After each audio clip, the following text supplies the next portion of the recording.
Amen! Praise the Lord! At para naman po sa ating digital evangelism, sabay-sabay po natin ibahagi ang ating live video. Right-click and share and be part of our digital evangelism. And mga kapatid, let's invite more souls sa kingdom niya. At thank you Lord mga kapatid sa walang sawang pag-share at pagtatag. God bless you po mga kapatid. Alam natin na hindi nasasayang ang lahat ng ating ginagawa para sa ating Panginoon. Kaya, thank you Lord. Magpupuri na po muna tayo sa ating Panginoon mga kapatid at ihanda na po natin ang ating mga puso para sa awiting nananabik from our Jesus Coffee Church. Ayan. Kaya naman, inaanyayaan po namin kayo na sumabay, na magpuri sa ating Panginoon. Huwag lang po manood at tayo ay sumabay. Amen. Thank you, Lord. At ayan, ready na po ang ating media team na ilagay ang ating mga lyrics sa ating comment section para lahat po tayo ay makasabay sa ating pagpuri sa ating Panginoon.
Siya'y babasa habang panahon.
sa habang panahon ay nananatiling aming Diyos na hari.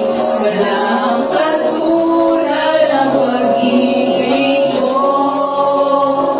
O Jesus, magpakailanman, ikaw ang Diyos na walang hanggan, sa iyong kalasan. At ng papuri sa pangalan mo, sa iyong karangalan. Papuri sa pangalan mo, sa iyong kalikasan. Lahat ng papuri sa pangalan mo.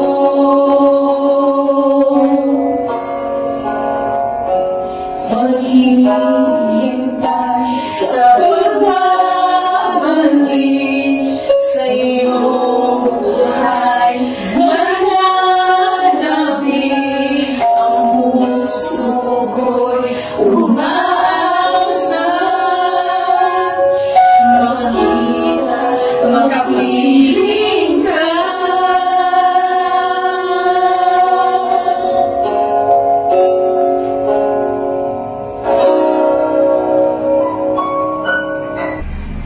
Amen. Thank you, Lord. Tunay na kapanapanabik, makapiling at masilayan ang mukha ng ating Panginoon. Kaya sabay-sabay natin tapusin, mga kapatid, ang takbuhin at manatiling tapat hanggang wakas. Ang title po ng ating inawit kanina ay Nananabik. Ayan, thank you, Lord. Siyempre, original composition po ito ng ating simbahan, Jesus Coffee Church. At pwede niyo po ito mapapakinggan at mapapanood sa ating YouTube channel at Jesus Coffee Church. Andun na rin po ang ating mga sermon replays, ayan, snippets, mga kapang awitin ng ating Panginoon. Thank you, Lord, no? Pwede na rin po ito itagdag sa inyong mga playlist. At kung nandun na po kayo, mag-subscribe din po kayo. Thank you, Lord. At meron din po tayong TikTok, mga kapatid. Pa-follow na rin po, no?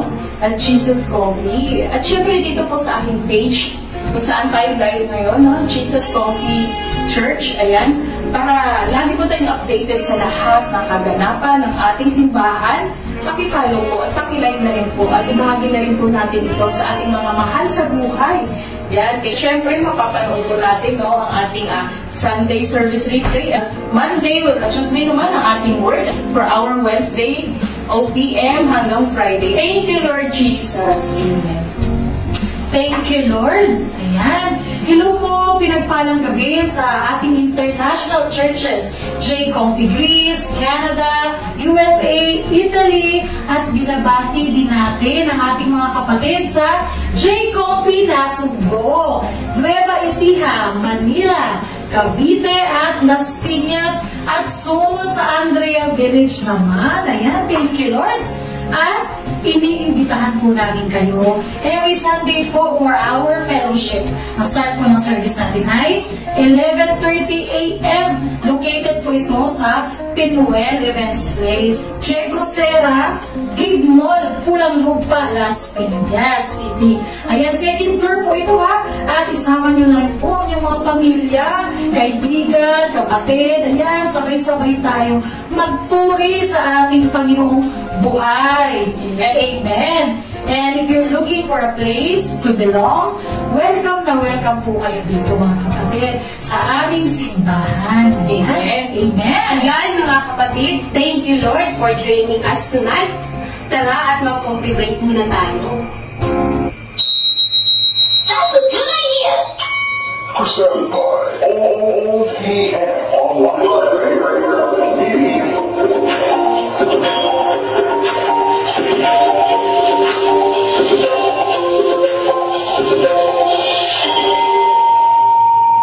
This time, magkakaroon tayo ng trivia and for sure, masasagot agad ito ng mga kapatid natin na nabasa na ang topic natin ngayon.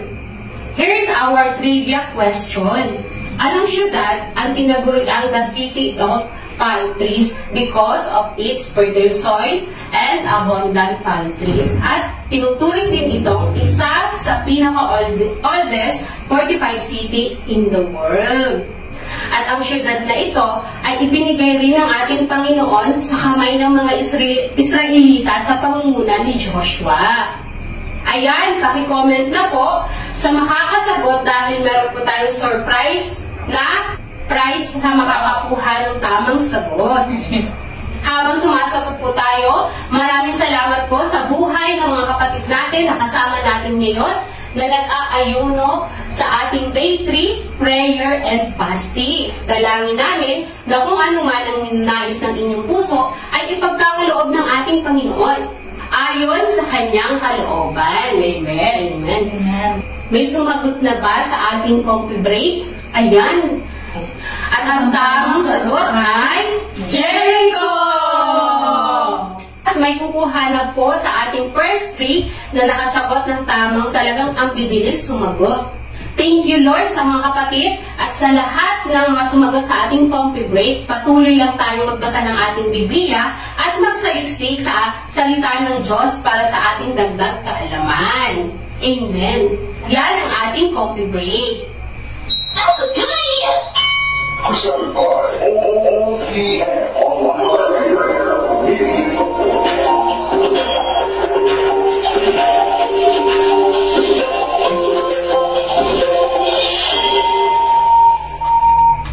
Amen. Ayan. Thank you, Lord, sa mga kapatid natin na sumagot sa ating coffee break.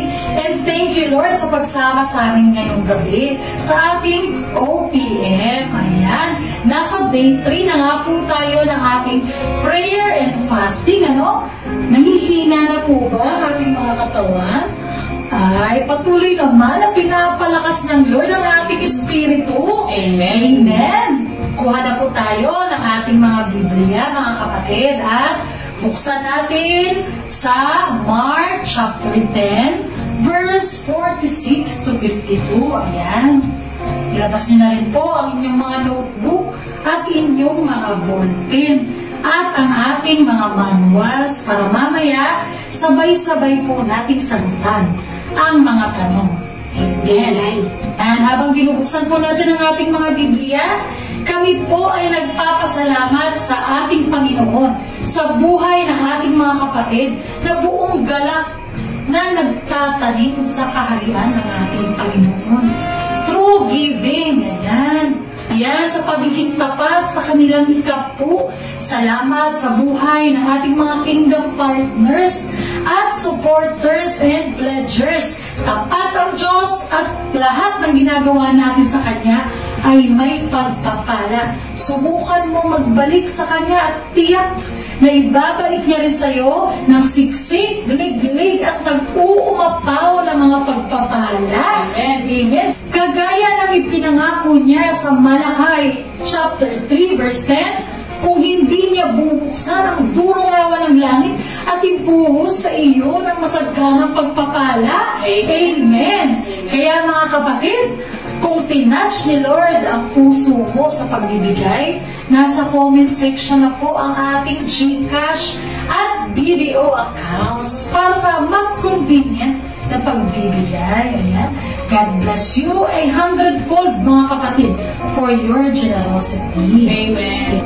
Ayan. Andiyan ka na ba mga kapatid? Basahin na po natin ang Mark chapter 10 verse 46 to 52. Ayan. Ang sabi rito, verse 46, dumating sina Jesus sa Jericho. Nang papalis na siya, kasama ang kanyang mga alagad at marami pang iba, may nadaanan silang isang bulag na nakaupo sa tabi ng daan at namamalimos. Siya'y si Bartimeo, na anak ni Timeo. Nang marinig ng bulag na ang nagdaraan ay si Jesus na taga Nazaret, sumigaw siya. Sumigaw siya ng sumigaw, Jesus, anak ni David, mahabag po kayo sa akin. Pinagsabihan siya ng mga taong naroon upang tumahimik. Ngunit lalo pa siyang nagsisigaw, anak ni David, Makapag po kayo sa akin. 49. Tumigil si Jesus at kanyang sinabi, dalhin ninyo siya rito. At tinawag nga nila ang bulag. Lakasan mo ang iyong loob. Tumayo ka. Pinatawag ka ni Jesus. Ang sabi nila. 50. Inihagis niya ang kanyang balabal. Paluksong tumayo at lumapit kay Jesus. Anong gusto mong gawin ko para sa iyo? Tanong sa kanya ni Jesus. Sumagot ang bulag. Guro, gusto ko pong makakitang muli. Sinabi ni Jesus, makakaalis ka na. Magaling ka na dahil sa iyong pananampalataya. Noon din, nakakita siyang muli at sumunod kay Jesus. Amen. Amen. Dalangin po tayo mga kapatid para sa pagbasa ng salita ng ating Panginoon. Ayan. Aming Diyos Ama na makapangyarihan sa lahat, pinupuri at tinadakila ka namin, Lord. Ngayong gabi, Lord, samahan mo nga po kami, Panginoon. Ikaw ang manguna, mangaral at mangusap, Panginoon. Makikinig kami sa iyo. Bigyan mo po kami ng wisdom, knowledge, and understanding, Lord. At hipuin mo ang puso ng bawat makapakinig ng iyong salita. Pagpalain mo po kami, Panginoon. Salamat, Panginoon, sa mga salita mong nagbibigay buhay at pag-asa, Panginoon. Salamat po, Lord. Samahan mo kami sa aming day 3, Panginoon. Nagpatuloy kami naming maranasan, Panginoon. Mangusap, sasagot ka sa aming panalangin, Lord. Binabalik namin lahat ng papuri at pagsamba sa pangalan ni Jesus. Amen. Amen. Thank you, Lord. Amen. Praise the Lord. At yan, sa mga kapapasok pa lamang po, nasa Word na po tayo. At katatapos lang nating magbasa sa Mark chapter 10, verse 46 to 52. Ay, napakaganda po ng pag-uusapan natin ngayong gabi. About ito kay Bartimeus. Yes. Pero bago yan, may tanong po muna ako, kapatid. Sino po dito naranasan na maglakad sa madilim o magbasa na walang ilaw? I-share nyo nga po mga kapatid ang experience po ninyo o yung karanasan nyo na gumawa sa madilim. Siguro yung iba, nabangga kasi madilim eh. Hindi nakita kung saan ba ang daan. Ang hirap naman maghugas ng plato na walang ilaw. At lalo mahirap pagbasa sa madilim. Naku, lalabo ang mga mata nyo yan. Salamat sa pagbabahagi ng inyong mga experience, no? At natanong po namin ito dahil, alam nyo ba, itong pag-uusapan natin ngayon ay may ganoong karanasan din. Siya ay wala rin makita dahil siya ay totoong bulag. Pag-uusapan natin ngayon kung sino ba si Bartimeus at ano